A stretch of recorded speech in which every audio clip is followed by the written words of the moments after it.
یہ جتنی بھی میری یونیورسٹی کی بہنیں ہیں، کیا تم لوگوں کو پتا بھی ہے کہ تمہارا لباس کسی کا ایمان لوٹ رہا ہے؟ مجھے کل ایک یونیورسٹی کے لڑکے کا میسج ہے، وہ مجھے کہہ رہا ہے کہ بھائی ہم کیا کریں؟ ہماری یونیورسٹی کی لڑکیاں ہی نہیں بلکہ ہماری یونیورسٹی کی ٹیچرز کا بھی ایسا لباس ہے کہ ہماری نظریں ہمیں مجبور کر دیتی ہیں۔ کیا تم نے قرآن کی وہ آیت نہیں سنی جس میں اللہ فرما رہا ہے کہ اے نبی اپنی بیٹیوں، اپنی بیویوں، اپنی بہنوں اور ان مومن عورتوں سے کہہ دو کہ اپنی چادریں اپنے اوپر لپیٹی رکھیں، وہ اس لیے کہ یہ پہچانی جائیں، ستائی نہ جائیں۔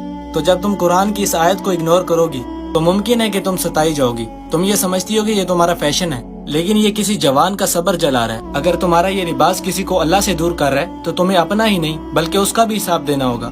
پھر تم یہ کہتی ہو کہ لڑکے وفادار نہیں ہوتے۔ وفا کی ڈیمانڈ کرنے سے پہلے تم خود کو تو دیکھو، تم وفا لینا کیسے چاہ رہی ہو، اور وہ تم سے وفا کیوں کرے جب تم اس سے اس کی حیا چھین رہی ہو؟ جب بار بار دیکھنے پر اسے نظر ہی تمہاری باڈی آئے گی تو وہ تمہارے دل کی باتوں تک کیسے اترے گا؟ وہ تمہارے ساتھ ایک حیا والا فیوچر کیسے پلان کرے گا؟ جب تم خود کو خود اس کی نفس کے حوالے کر رہی ہو تو وہ تمہارے ساتھ کھیلے نہ تو اور کیا کرے؟ پھر تم روتے روتے کہتی ہو کہ فلاں مجھے یوز کر گیا، تو اور کیا کرے؟ کوئی بھی حیا والا لڑکا شادی کے لیے بغیر پردے والی لڑکی کو پسند نہیں کرتا۔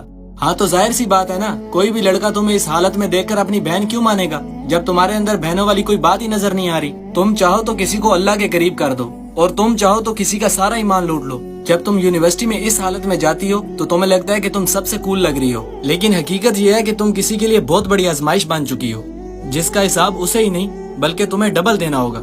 کیا ہمارے نبی صلی اللہ علیہ وآلہ وسلم کا دین اتنا مشکل ہے کہ تم پردہ نہیں کر سکتی؟ خدا را اپنے دین کی طرف لوٹو۔